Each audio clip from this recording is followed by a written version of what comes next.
ఓం నమ శివాయ. ఓం శక్తి సదాశివం. మన గిర్జిన వైద్యములో ఈరోజు ఈ మందు విషయంలో మందు మాని ఎన్నో కుటుంబాలు సుఖ సంతోషముగా ఉన్నారు.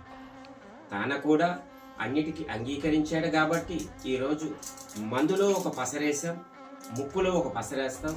3 రోజులకి పొడి మందు ఇవ్వడం అనేది జరుగుతుంది. ఈరోజు మన కళ్ళ ముందు మనం చూస్తూనే ఉన్నాం.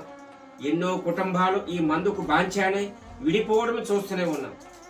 ఎన్నో కుటుంబాల్లో వాళ్ళ పిల్లలతో రచ్చల గొడవలు పడి విడిపోవడం చూస్తున్నాం. మన కళ్ళ ముందు చూస్తూనే ఉన్నాం.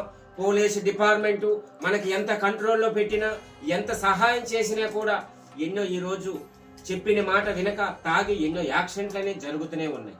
అయ్యా మందు మానండి, మీ కుటుంబాలతో సుఖ సంతోషంగా ఉండండి కొన్ని వందల వీడియోలు అనేది వదలడం జరుగుతుంది. మనం అన్నీ కొనుక్కోగలం కానీ ప్రాణం ఎక్కడైనా అమ్ముతారా? దానివల్ల ఆ ఇంటికి మెయిన్ వ్యక్తులకి ఇలాంటి అపయములు జరిగితే ఆ కుటుంబం అంతా ఏమవ్వాలి? నాయనా మందు మానండి.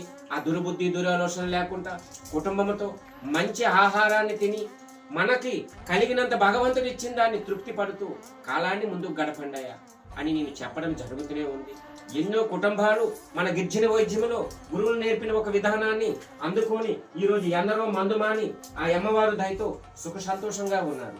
తాన కూడా ఈ రోజు ఉండాలని, అమ్మవారి దయ ఆ కుటుంబం పైన ఉండాలని నా హృదయ సాక్షిగా వేడుకుంటున్నాను. నాయనా మీరు ఎక్కడి నుంచి వచ్చారు? బద్రి. మీ పేరు? బద్రే నుంచి శ్రీనివాసులు అనే వ్యక్తి ఎన్నో వ్యక్తి? 448.